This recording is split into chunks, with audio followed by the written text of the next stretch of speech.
Before we begin, I do have to specify that this is a very serious one, okay? We are going over some serious topics and you may not want to engage with that right now. Or ever. But we're just gonna go straight into it, now that the warning is over. My husband hit me for the first time last night. It happens. Domestic abuse, as they call it. And I think it is important to talk about it, to see the signs and see what other people think. Because oftentimes when you are in the situation yourself, it's harder to see what it would look like from the outside. And you think it's not as bad, or I'm coping it this way or that way, or it's actually not as bad because he is sweet, or she, it could be both. But from the outside, it may look completely different, you know? And we may be able to see things that you yourself, who is inside, cannot. My husband and I have been together for 10 years, married for 8. And he's never laid a hand on me. Sure, he has a temper and he's punched holes in doors and broken things on occasion, but he's never hurt me before. It's always, like, I'm not trying to make light of the situation, but it's always funny how they say, like, but he's never laid a hand on me until, or but, you know, and it's like, that doesn't matter then, because he did now, okay? I mean, it's good that he didn't do it before, but you get the point, right? You get the point. Sure, he has a temper and has punched holes in doors and broken things and stuff. I did the same thing when I was like 8. Emotional control is something very important. And if you cannot hold yourself from breaking stuff and punching holes in doors, right? You need to maybe get some professional help about that. That's not like oh, you need help. That's a legitimate, you need help. And I get it, right? You're angry. You want to disperse some of this energy. And I think the best way to do that is exercise, okay? Even if it's something like boxing. Like if you like something aggressive, for like, I don't know, kickboxing, taekwondo, whatever you can think of, right? And you just like punching stuff and kicking stuff. Then you have a dedicated bag, right, to do that sort of stuff. Don't say anything about the voice crack I had when I said bag. That was very bad. Don't just punch a door. That door didn't do anything to you, okay? So, anyway, we don't know the context, but I'm just saying, right? If you can't keep yourself from being aggressive towards things, and especially people, you should get some help for that, because that anger management needs some work. Last night he was drunk. He has been drinking since noon, and it was late, and he just started yelling at me. Literally for over an hour. He was just not giving up, so I was basically just letting him get it out. Sounds like there is some pent-up stuff going on, which makes me think that he needs therapy even more right now, okay? They say drunk people are the most honest people. If he's been yelling at you for over an hour, because he was drunk, maybe there's some pent-up stuff and you guys haven't really worked it out. I'm not saying it's on her, but I'm saying there is just something there, because someone doesn't just do that out of nowhere. I've been drunk many times and I've never just yelled at someone for no reason, okay? And now with the added context, I know that when you're drunk, your brakes kind of turn off and you easily do like stuff like either aggressive or stupid or whatever you do easier when you're drunk. Not better, because you don't drive better or talk better, but you do it easier. I was super exhausted from such a long day. We had just attended a work party that was over 7 hours long, but he kept insisting that I sit up and solve this or get it through my head or whatever. I just couldn't take it anymore at a certain point. It just felt like it wasn't going to end, so I told him I was going to call the cops. He laughed at me and said, "No, you're not," and he was right. I was just feeling really stuck, so I said I was going to call his mom, and I picked up my phone, and he climbed on top of me and smacked me really hard. It made my ears ring, and my hearing went away and never fully came back in that ear. He started crying, and so I just held him for a long time. I didn't know what else to do. That's heavy, man. Let's start off with this. Being drunk or under the influence of anything does not give you an excuse to do this sort of stuff, okay? This is never okay, because I mean, I don't feel like I have to explain that. You know why. I'm not a psychologist, but, you know, I'm going to call your mom and then he hits you. That means he's definitely embarrassed and he knows that what he's doing is wrong. Otherwise, he wouldn't be so against you calling his mom. Also, the fact that your ears ring and it never fully came back, the hearing never fully came back, means he smacked you really hard. So I believe you on that one. You don't just do, like, it's bad regardless, right? But if you just kind of smack a little bit. Like, you shouldn't do that. But at least it has some sort of like, it wasn't meant to really hurt you or something. This sounds so bad. I'm not saying someone should ever do this, because it's horrible to do that. But I'm just saying, right? It's all bad, but the fact that he smacked you so hard that your hearing went away and your ears are ringing and now you're still a little bit deaf. It's actually like really like that. I feel like I need to explain myself, because it sounds like I'm defending it if you don't do it so hard. That's not what I'm saying. What I'm saying is, if you can like have an impulse, right? Just kind of do this, which when you're drunk is more understandable as to why you would do that, because like we said, the brake is gone. Even though you still shouldn't do that. Like, that's never okay. But the fact that he hit you that hard, like, I'm just imagining he like fully went for it. On your ear as well means that he actually meant to hurt you with it. It wasn't like, hey, stop calling mom. It was I want you to have pain. I feel like I need to explain myself, because it sounds like I am defending it when it's more like an impulse and not like super hard, right? But you should never hit your significant other. What I'm trying to say is that the way that he hit you, instead of it being an impulse, he actually tried to hurt you, which may also be an impulse, but the type of impulse is very, very concerning. This is a very steep, slippery slope towards more heavy stuff, because he thought about wanting to hurt you and he actually did it. It wasn't like something that he didn't think about or something. Like, if you hit someone that hard, you're actively trying to do that, is what I'm saying. I hope I explained that well, because I can understand that it can be taken a little wrong, like I'm somehow defending it or trying to say that it's not as bad if someone doesn't hit very hard, but like, it's never okay. Right, get that through your thick skull. Or thin, I don't know how you... I hope it's kind of thick at least, because then if you hit your head, it can maybe take more damage. Maybe that's how that works, I don't know actually, because I'm not a biologist. I got checked out today. The eardrum was damaged and my husband has been treating me like a princess all day and begging for forgiveness. Eardrum was damaged just reinforces my point that he was very much wanting to hurt you and it wasn't just like a stupid impulse. Also, treating me like a princess all day begging for forgiveness, typical manipulation. I get it if you feel very sorry. I believe he feels very sorry. Sure, let's just give him the benefit of the doubt on that front.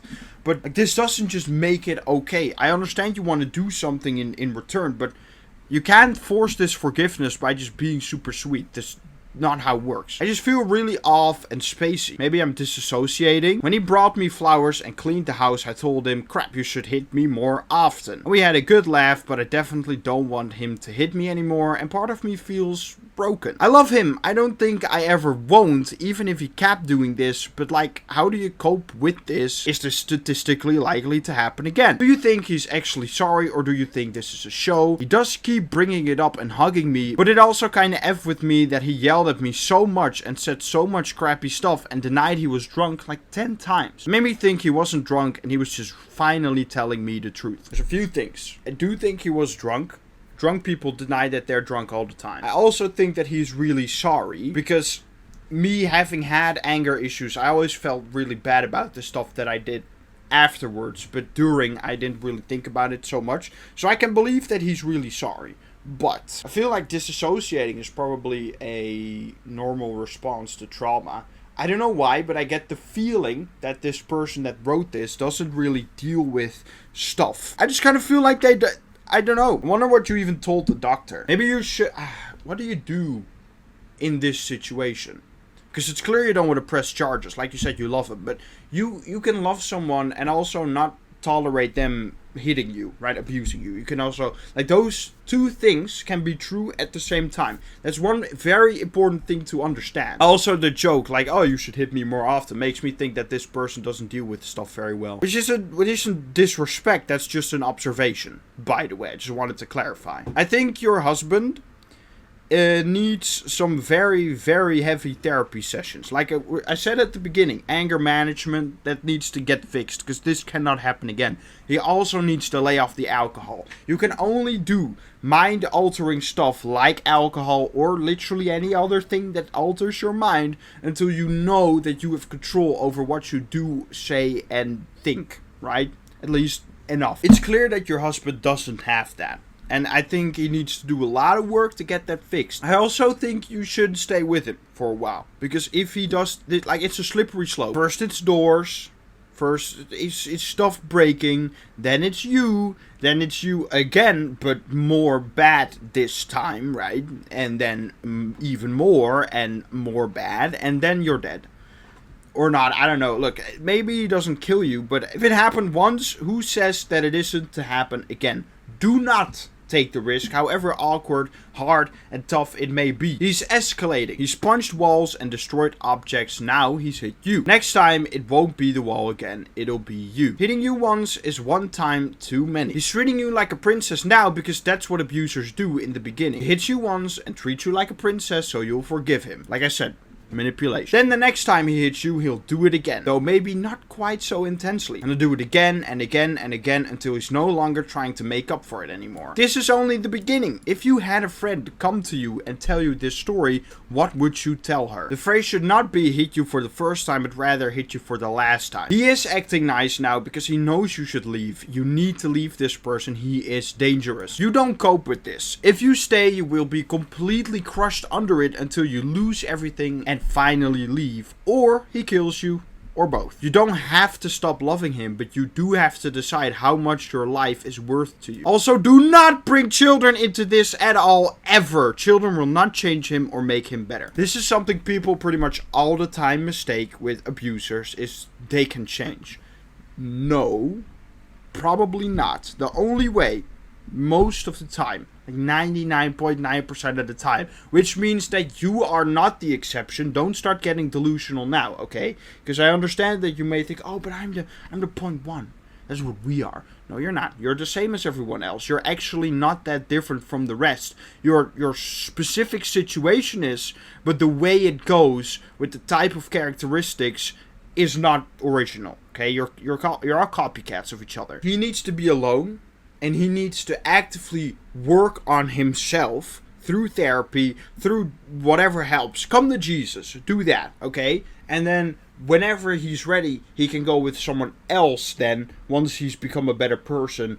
Or maybe back with you, probably not. That's probably a bad idea. And that's also, how do you even know he's changed? And also, that other person probably shouldn't. Like, it's very, very complicated. I feel like the only way someone can ever change is if they go through like a whole personality arc. Which is really, really difficult to do in a relationship.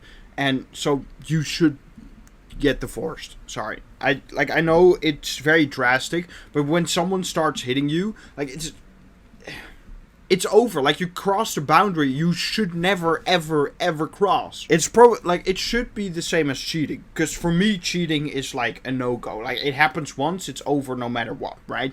I can't stand that betrayal of trust, and I could never build that back up again. But hitting someone is also a very major breakage of trust, right? So that sort of trust shouldn't just come back.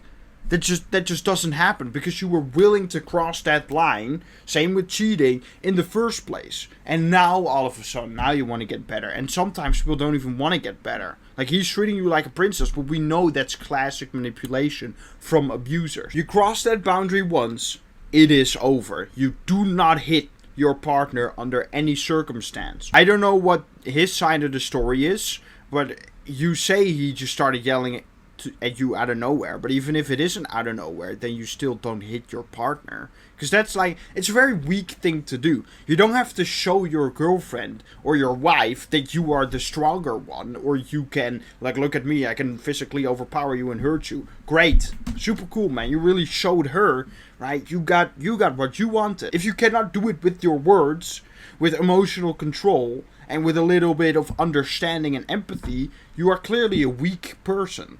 Right? Do you get that? Like, it's not about your physical strength. Because anyone can get physically stronger. But it doesn't mean that they are good mentally. Like a rock. Like a rock in the sea that doesn't move despite the waves. Right?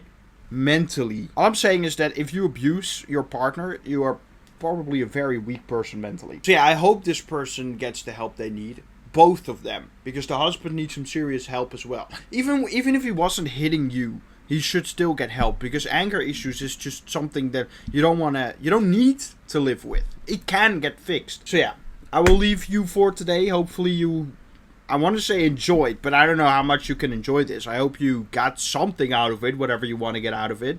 Help, maybe some understanding, feeling like you're not alone. Maybe you just like me talking, which I wonder why, but sure, I appreciate it, I guess. Leave a like, subscribe, comment something on the video.